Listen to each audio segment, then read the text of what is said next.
इस कविता का जो विषय है, वो जो शब्द है, असल में उस पर कविताएं नहीं लिखी जा सकती। दुनिया की किसी भी कलम में इतनी ताकत नहीं है कि वो मां पे कविताएं लिख सके। मैं तो बहुत छोटा कलमकार हूं, मैं मां पे क्या कविताएं लिखूंगा। मैंने एक कविता सिर्फ ये लिखी है कि जब मां हमारे पास होती है तब शायद उसके होने का एहसास नहीं होता। जब मां नहीं होती तब जिंदगी क्या होती है, बस मैं ये कहना चाहता हूं।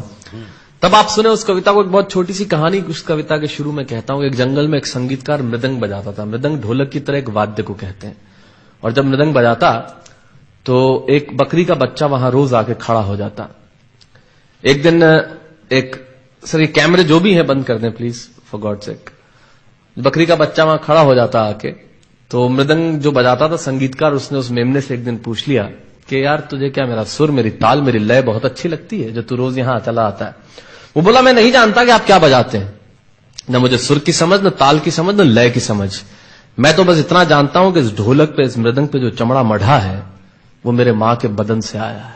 क्या बात है, बहुत अच्छे, वाह। जब उस पे थाप पड़ती है मैं आके खड़ा हो जाता हूं। बहुत अच्छे, वाह। मेरी कविता मां के न रहने पे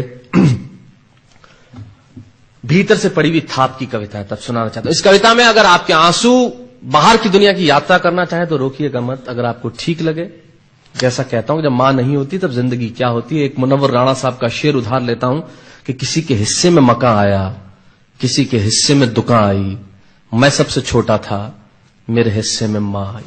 क्या बात है, वाह वाह, बहुत अच्छा। तब कहता हूं कि कल जब उठकर काम पर जा रहा था तो अचानक लगा कि कोई रोक लेगा मुझे।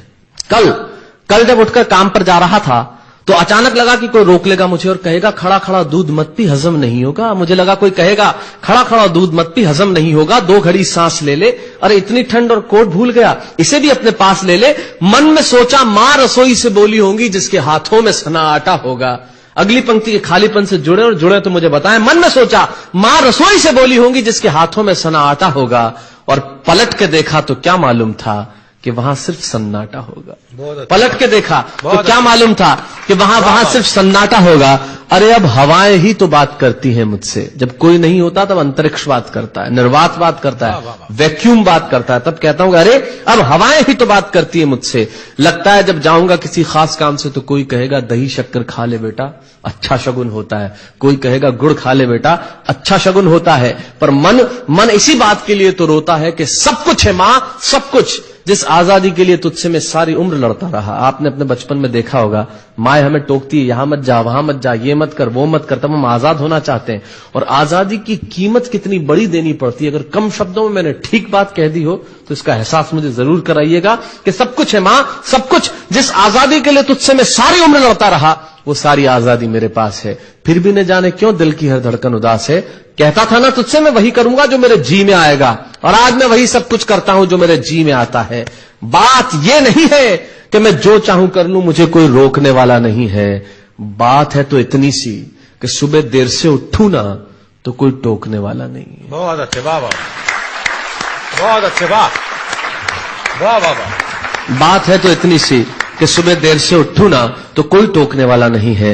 रात को देर से लौटूं तो कौन नाराज होगा भला, कौन कहेगा बार बार कि अब कहां चला। आप ही के जिंदगी के कुछ दृश्य चुराता हूं, आप ही को सौंपता हूं। रात को देर से लौटूं तो कौन नाराज होगा भला, कौन कहेगा बार बार कि अब कहां चला। दोस्तों के साथ घूमने पर उल्हाने कौन देगा, मेरे वो तमाम झूठे बहाने कौन देगा। सच कहा साहब, गम की चोटें जख्मों पे फौलाद से ज्यादा क्या होगी, और मां की दौलत दुनिया में औलाद से ज्यादा क्या होगी। तब कहना चाहता हूं कि रात को देर से लौटूं तो कौन नाराज होगा भला, कौन कहेगा बार बार कि अब कहां चला। दोस्तों के साथ घूमने पर उल्हाने कौन देगा, मेरे वो तमाम झूठे बहाने कौन देगा। कौन कहेगा कि इस उम्र में क्यों परेशान करता है। हाय राम, ये लड़का क्यों नहीं सुधरता है। पैसे कहां खर्च हो जाते हैं तेरे, क्यों नहीं बताता है। सारा दिन मुझे सताता है, रात को देर से आता है, खाना गर्म करने को जागती रहूं, खिलाने को तेरे पीछे भागती रहूं, बहाती रहूं आंसू तेरे लिए। कभी कुछ सोचा है मेरे लिए। खैर मेरा तो क्या होना है और क्या हुआ है, इस बुढ़िया का तो क्या होना है और क्या हुआ है। तू खुश रह लेना यही दुआ है, और आज तमाम खुशियां ही खुशियां। जीवन में जो सर्वश्रेष्ठ एक पंक्ति जो ईश्वर ने मुझे सौंपी वो मैं आपको सौंपता हूं। कहीं कोई कविता नहीं है, एक बहुत सामान्य सी बात जो बहुत सामान्य ढंग से मैं कह रहा हूं, लेकिन गेट सेट गो जो मैंने किताब लिखी, शायद हिंदुस्तान के पिछले 3 सालों में सबसे ज्यादा बिकने वाली किताब वो रही, 14 भाषाओं में उसका अनुवाद हुआ। वाह वाह में मैं रोज टीवी पे बोलता हूं, मेरे लाखों लफ्ज कुर्बान करता हूं सिर्फ उस एक पंक्ति पे जो ईश्वर ने मुझे सौंपी, और कहीं कोई कविता नहीं है, आप ही का भाव आपकी उठा को सौंपता हूं और देता हूं, और जिस विश्वास के साथ मैंने लिखा उस विश्वास के साथ आपको देता हूं कि मेरा तो क्या होना है और क्या हुआ है, इस बुढ़िया का तो क्या होना है और क्या हुआ है, तू खुश रह लेना यही दुआ है। और आज तमाम खुशियां ही खुशियां, गम ये नहीं है कि कोई ये सब खुशियां बांटने वाला होता, पर कोई तो होता जो गलतियों पे डांटने वाला होता। बहुत अच्छे, वाह वाह वाह वाह, बहुत अच्छे, वाह। गम ये नहीं है कि कोई ये सब खुशियां बांटने वाला होता, पर कोई तो होता जो गलतियों पे डांटने वाला होता। और अंतिम पंक्तियां देता हूं कि तू होती ना तो हाथ फेरती, कभी सर पर या हल्के से बाम लगाती, आवाजें दे देकर सुबह उठाती, दिवाली पे टीका लगाकर रुपए देती और कहती बड़ों के पांव छूना आशीर्वाद मिलेगा, कपड़े मत फाड़ना, अगला कपड़ा अगली दिवाली को सिलेगा। बहन को सताता तो तू चांटे मारती, बीमार पड़ता तो रो रो के नजरें उतारती, परीक्षा से आते ही खाना खिलाती, पिता की डांट का डर दिखाती, फिर पिता की डांट से तू ही बचाती, इसे नौकरी मिल जाए, ये तरक्की करे, दुआओं में हाथ उठाती, और तरक्की के लिए वतन छोड़ देगा, ये सुन के दरवाजे के पीछे चुपके चुपके आंसू बहाती। सब कुछ है मां, सब कुछ, आज तरक्की की हर रेखा तेरे बेटों को छू के जाती है, पर मां हमें तेरी बहुत याद आती है। बहुत अच्छा।